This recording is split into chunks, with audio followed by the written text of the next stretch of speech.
जबलपुर के जवाहरलाल नेहरू कृषि विश्वविद्यालय की छात्रा ने बताया कि किस तरह से सरसों की फसल को कीटों से बचाया जा सकता है। खाद्य तेल के रूप में मांग अधिक रहने के कारण यह बताया कि रबी फसलों में सरसों की खेती बड़े पैमाने में की जाती है, लेकिन सरसों का अच्छा उत्पादन मिट्टी, जलवायु, कीट रोग आदि पर निर्भर करता है। सरसों की फसल में विभिन्न कीट समय समय पर काफ़ी हानि पहुंचाते हैं, जिससे उपज में कमी आती है। सरसों के प्रमुख कीट चेंपा, माहू, आरामखी, इन कीटों पर नियंत्रण कर लिया जाए तो उत्पादन में बढ़ोतरी होती। माहू को और किस नाम से जाना जाता है? अगर आपकी फसल में माहू कीट का आक्रमण हो जाता है, ऐसी स्थिति में सरसों के उत्पादन में 60% की कमी आ जाती है।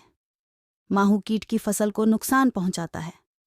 रासायनिक उपचार की मदद से पानी में घोलकर छिड़काव करने से सरसों की फसल को बचाया जा सकता है।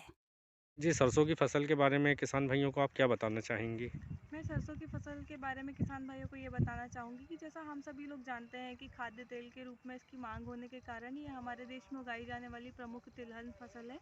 और मैं जैसे कि मैं कीट शास्त्र विभाग से हूँ, तो मैं आपको किस प्रकार से इसके कीटों की रोकथाम की जा सकती है खेतों पे, उसे बताऊँगी।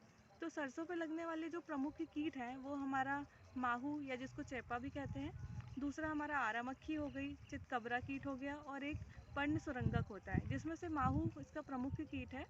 और माहू यदि हमारी फील्ड पे लग जाता है, इसका प्रकोप यदि बहुत अधिक हो जाता है, तो 60% ये उत्पादन में कमी ला देता है। इसके प्रभाव के कारण या इसके हानि के कारण पौधे में उत्पादन में 60% तक की कमी आ जाती है।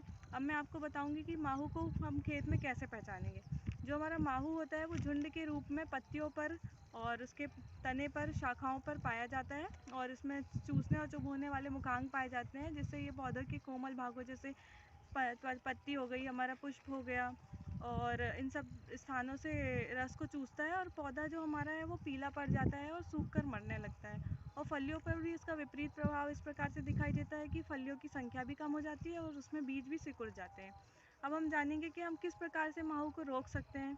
तो सबसे पहले हम इसकी बुआई के समय को बदल कर, जैसे बुआई का जो उसका उचित समय होता है वो हमारा 15 अक्टूबर से 15 नवंबर तक का होता है। इस समय में यदि हम सरसों की बुआई कर देते हैं तो माहू का प्रकोप फसल में कम आता है। दूसरा हमारा यांत्रिक उपाय में हम क्या करेंगे, कुछ पीले स्टिकी ट्रैप जो होते हैं वो हमारे बाज़ार में उपलब्ध होते हैं, उसको 4 से 5 ट्रैप को हम यदि प्रति एकड़ की दर से लगा दें, तब भी हम माहू को रोक सकते हैं।